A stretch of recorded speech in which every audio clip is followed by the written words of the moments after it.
Well, if you're a blade addict like myself, but you've been sleeping under a rock for the last few months, you may not be aware there's a push dagger that transforms into a standard fixed blade. That's the KELTY Typhoeus. And instead of just talking about it, let's actually use this thing first with some stabbing and accomplish some general EDC tasks and see if it's just a silly paperweight or pushing the envelope of knife design, before we circle back around and break down the more nuanced features and characteristics of this blade.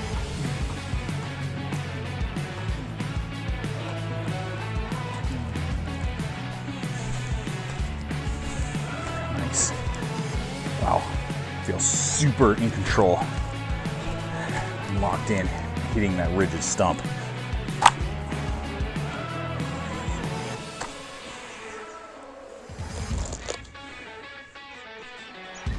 Nice, good penetration.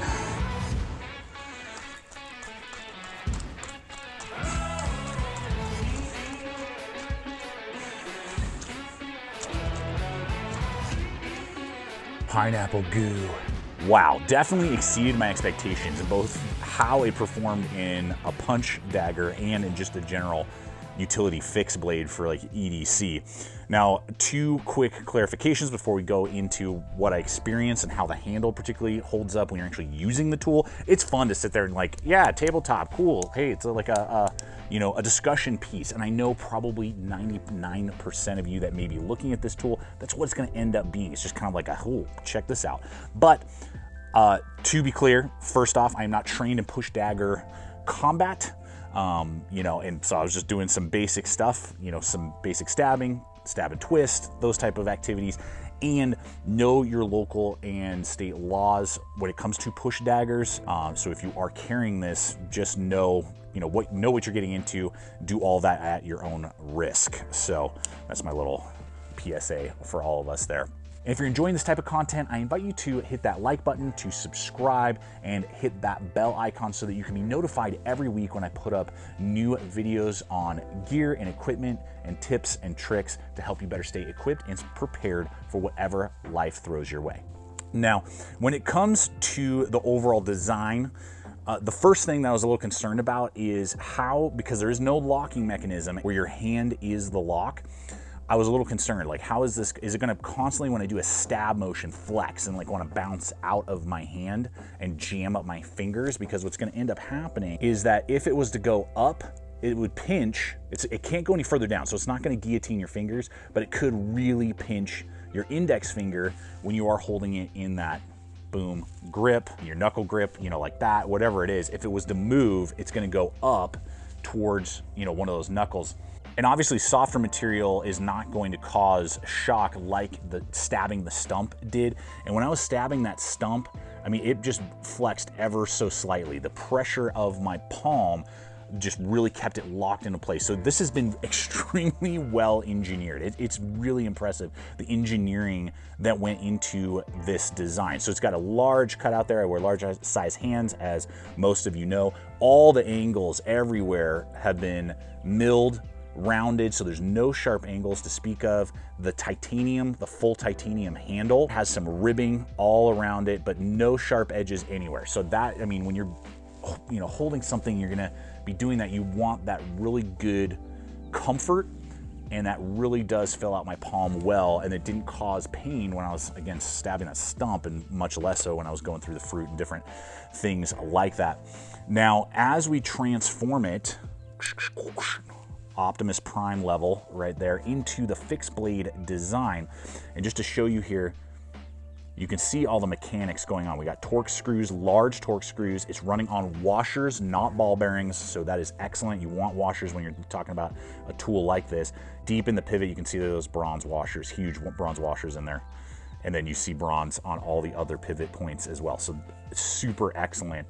And then it transforms just like so into that modified Tanto, very like arrowhead almost, 2.27 inches of cutting edge, and that is from that handle right there because it's right in flush with there. So if you're thinking of, maybe legal lengths, different things like that, just for your data, 2.27 inches from this handle to the tip when you are measuring that on a flat grind with two secondary grinds in there, both flat. with a rounded tanto connection and a massive drop with a mild swedge. On the back here by the connection point where the pivot is, it's going to be 0.13, and then it tapers pretty quick to a nice fine edge, which again is what you want with piercing. I would not say it's like something you're going to totally like treat it like a screwdriver. Do not do that. But for piercing, I mean, it's like, and then the grind angle for just general cutting and utility that you have seen was impressive. I was pleased with that. You know, it's not a fat behind the edge type of grind for such a, you know, compact little blade there. And what that means is you could totally use it as a compact utility knife. I have a blade that we'll run in for size perspective in just a moment. And it is on CPM 20 CV steel, so an excellent premium stainless steel. It's gonna hold its edge for a very long period of time. Now, when it comes to the secondary portion here, when you're holding it like a general utility knife, you know, fixed blade, it was able to completely fill out my hand. It's got that entirely rounded back spine there. The only area where it's a little thin, it's still rounded, but thin, is that gap back there when the body comes in for the push dagger portion. I didn't really feel a hot spot there, and then you have a really massive choil. Now the choil is where, again, you're gonna keep it like a slip joint from collapsing. I mean, I could push all day. It's not going to collapse onto my finger. Now, when you do certain motions, what ends up happening is your thumb is on the spine, and I would sometimes with a push cut tend to push on the spine, which then flexes the back pivot a little bit. And then you have to remember, oh yeah, I gotta squeeze. So as long as you're squeezing and putting pressure more on the handle and not on the spine, it won't disconnect and it feels comfortable. But that's a kind of a learning curve you're gonna have to do if you actually think you're gonna be like, this is my go-to belt, like EDC knife now. That's just something that you need to get used to. Before we get to the sheath, just for some size perspective, it really reminded me a lot of my Izula 2. This is the Izula 2. It probably is almost dimensionally exactly the same to the original Izula. The Izula 2 is gonna have a slightly longer blade length, but very similar profile overall. So if you have the Izula 2 and you're considering this tool, it's going to seem very similar. So the action is fast. I mean, you can just like, whee, if you just pinch that back portion right there, you can totally do that. Now it comes with a nice dense leather sheath, but it is only laid out for the push dagger position.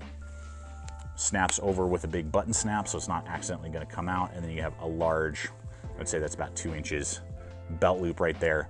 Good stitching on the back. Nice carry options. You know, I mean, that's not gonna be a super fast deployment if you are viewing this as like a true tactical self-defense tool.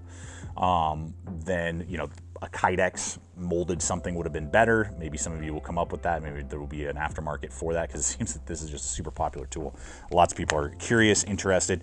And as we're about to dive into pricing, if this blade or other gear in general makes sense for you and you're about to pull the trigger, I always appreciate it when you check out the links provided for you below to all the different affiliate networks that I regularly partner with: BLADEHQ, GPKNIVES, Smoky Mountain Knife Works, and Amazon. This is gonna be just under $300 for this knife. 20 CV, made by We. We know We is making like excellent fit and finish, titanium everything, leather. And there's definitely an aspect of paying for the uniqueness on top of that, because to my knowledge, no one has even come up with something close to this type of design that I am aware of. But you can get the Kershaw Link with the same steel for 1/3 of the price, or the Monster ZT0308 for a little bit more, both made in the USA.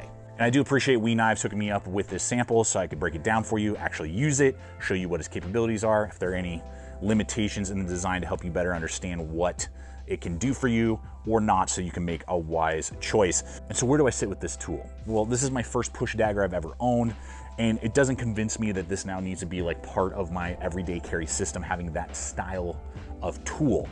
On the flip side, if one, you're into just how tools work and you like something just super different and unique, I feel the Typhoeus is an exercise in what is possible, pushing that envelope of knife design, challenging other brands and other designers to think outside the box in a way that I've never seen done, and they do it with premium materials, and I can't really find an issue with the form and function of the tool, and it's giving you, outside of just a push dagger, the option for an everyday carry usability in it. So it's, you know, crossing that bridge and giving you a 2-for-1. So if you like the idea or you want to try it out, there is a lot to like about the design, and it's a very unique instrument. So if you like Unique, you want to try it out, you're getting the most premium stuff basically on the market in this type of design. So I hope that that has better helped you determine for yourself, is this the right tool to pursue after, to collect, to carry,